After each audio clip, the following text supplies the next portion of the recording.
While America was busy building tariff walls to keep Chinese electric cars out, something quietly happened on the other side of the Atlantic. European drivers started buying them, not by the thousands, by the millions.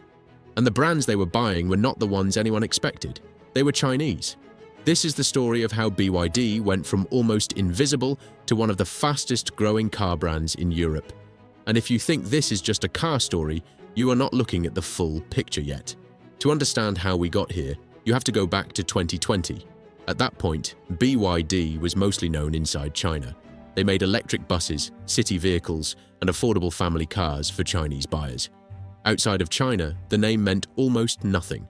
Most European drivers could not have told you what BYD stood for. They had no reason to know. The market was dominated by Volkswagen, Renault, BMW, and a growing Tesla presence. Chinese electric vehicles existed, but they were fringe products. Nobody took them seriously as a real competitive threat. Then two things happened at the same time. Europe launched its most aggressive push towards zero-emission vehicles in history, with strict regulations requiring automakers to hit hard EV sales targets or face heavy fines. And BYD launched a wave of new models built specifically for global markets. The timing was not a coincidence. BYD had been watching Europe carefully, and when the regulatory window opened, they were already packed and ready to move. Fast forward to today, and the numbers are genuinely striking.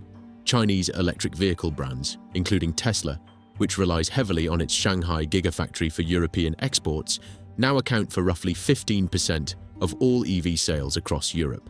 That share has grown every single year without exception, and within that group, BYD is posting some of the most impressive growth figures on the continent. They went from almost no European presence in 2021 to being a brand that mainstream European consumers are now actively considering when they walk into a dealership. The global scale behind that European push is enormous.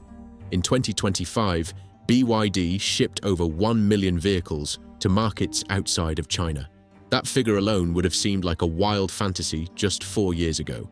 And for 2026, the company is targeting as many as 1.6 million international deliveries.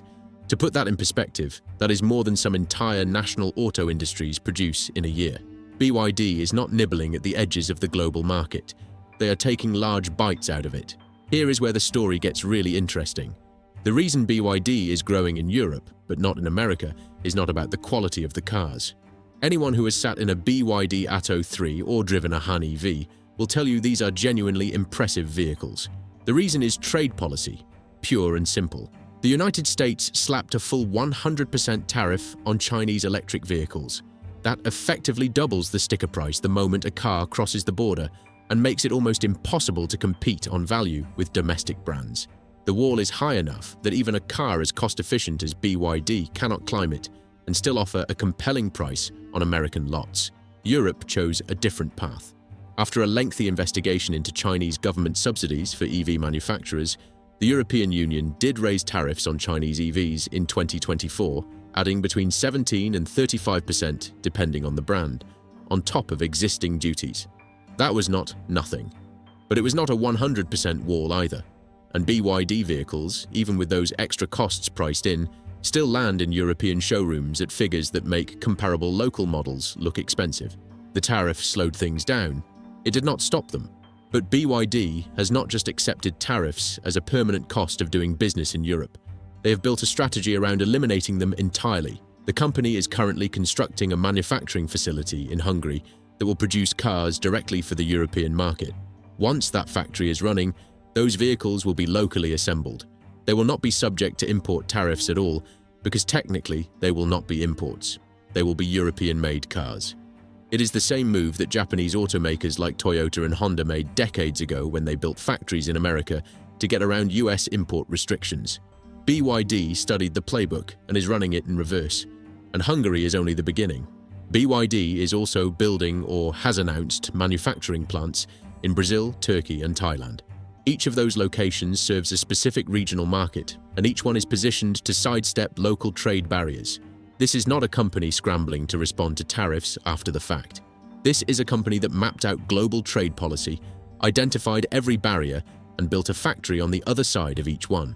By the time regulators think about their next move, BYD has usually already broken ground somewhere new.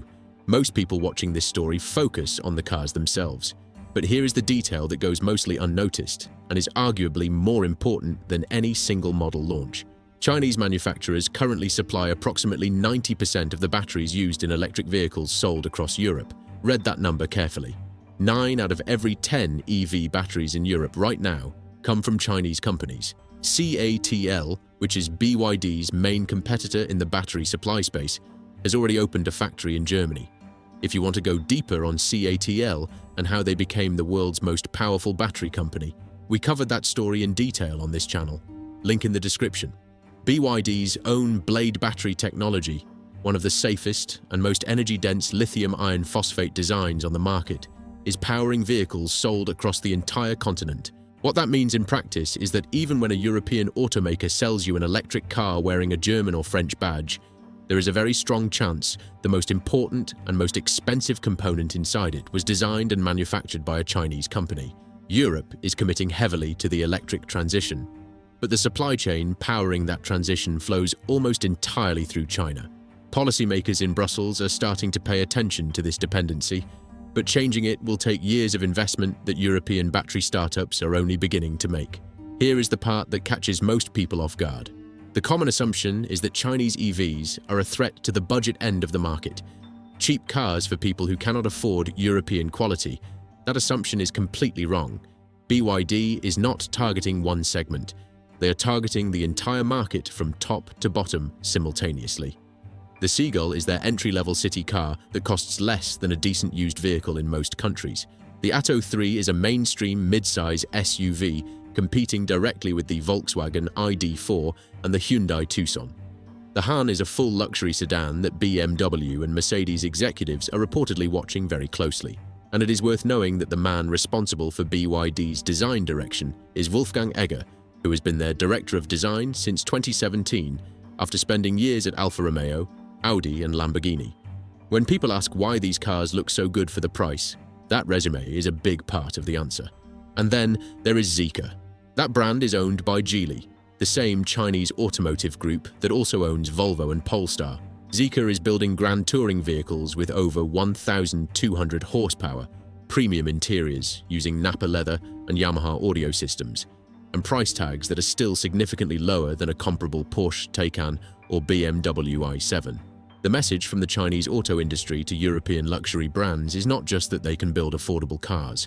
The message is that they can build better cars at every level and sell them for less. That is a completely different kind of threat. And here is the deepest layer of this story. Europe is not just losing market share to Chinese car brands. It is becoming structurally tied to Chinese technology in ways that will be very difficult to reverse. The batteries come from China. The raw materials needed for those batteries, lithium, cobalt, nickel and manganese, are largely controlled by Chinese mining companies operating across Africa, South America, and Australia. The specialized semiconductors going into advanced driver assistance systems run through Chinese fabrication facilities. Some of the largest die-casting machines being installed in European EV factories to cut production costs were built by Chinese manufacturers. The dependency runs deeper than most people realize, and it is getting deeper every year. While America chose the wall, Europe chose the open door.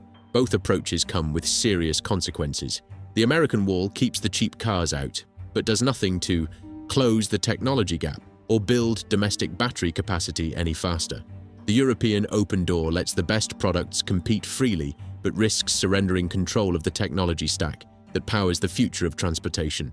Neither side has figured out the right answer yet. But one thing is already settled. China is not catching up to the rest of the world in the auto industry. The rest of the world is trying to catch up to China. And in Europe, that reality is playing out in the parking lots of shopping centers and on the roads of cities where BYD badges are becoming a more common sight every single month. The story of BYD in Europe is a preview of what the entire global auto market could look like in 5 years. The brands that dominated for a century are fighting for space they used to own completely. The newcomers are building factories inside the walls that were meant to stop them. And the technology running underneath everything, the batteries, the software, the semiconductors, is increasingly coming from one place. Subscribe to Shadow Signal because this story is still moving fast, and we are going to keep following it every step of the way. And drop a comment below. Do you think Europe made the right call by letting Chinese EVs in? Or is America smarter for keeping the wall up? I genuinely want to know where your head is at.